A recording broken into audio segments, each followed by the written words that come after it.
Let me go to Michael Opelka here, who is watching the media for us, so we don't have to. What are they saying, Mike? It's interesting because you and I have gone through several different elections with me watching MSNBC and CNN and Fox and trying to get a flavor of what they're doing.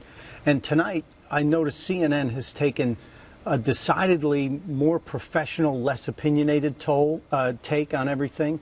Everyone seems to be reporting just straight up news, with the exception of two people. Van Jones showed up just recently. He was not on most of the early stuff. And of course, everything he says is painted with a talking points brush. Yeah, well, he's a violent overthrow of the United States government, communist revolutionary, Van Jones. Let's not forget that. In a suit. And James Carville, whose only real prediction was the ass whooping cometh. And he and his wife apparently have a bet because, as you know, Mary's conservative. But over at MSNBC, things were totally on an opinion track. And it started really last night when Maddow showed up and said that long lines are a poll tax. Because if you have to wait in line, you have to pay for it by not being at work. And we actually have a clip of her saying that. Oh, my gosh. Go ahead. How much do you get paid for an hour of work? Do you have the kind of job that would be delighted to give you an hour, a half day, a whole day off work because you were waiting in line at your precinct? Even if it won't cost you your job, can you afford to not work those hours? Are you elderly or disabled? Do you not have the physical stamina for that kind of exertion? This is a poll tax.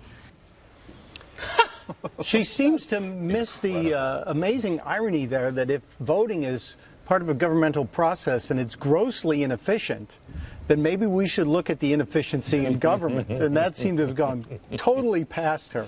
Howard Dean also, as you pointed out a couple hours ago, started laying the groundwork for, in case Ohio is lost or in case the election is lost, there's been a great deal of cheating. And we also have a clip of him going off the rails on that. In Pennsylvania, people are standing outside the polls asking for their IDs. The federal judges enjoin them from doing that, but that's what's happening. I have a voter in my family who went to vote and was required to cast a provisional ballot, even though they were registered to vote. So, you know, this stuff is going on. We've seen this before. We've seen this movie before. There's a group of people in this country who think that their winning is more important than everybody voting, and I think that's wrong. Chuck Todd, do you have a question for the governor?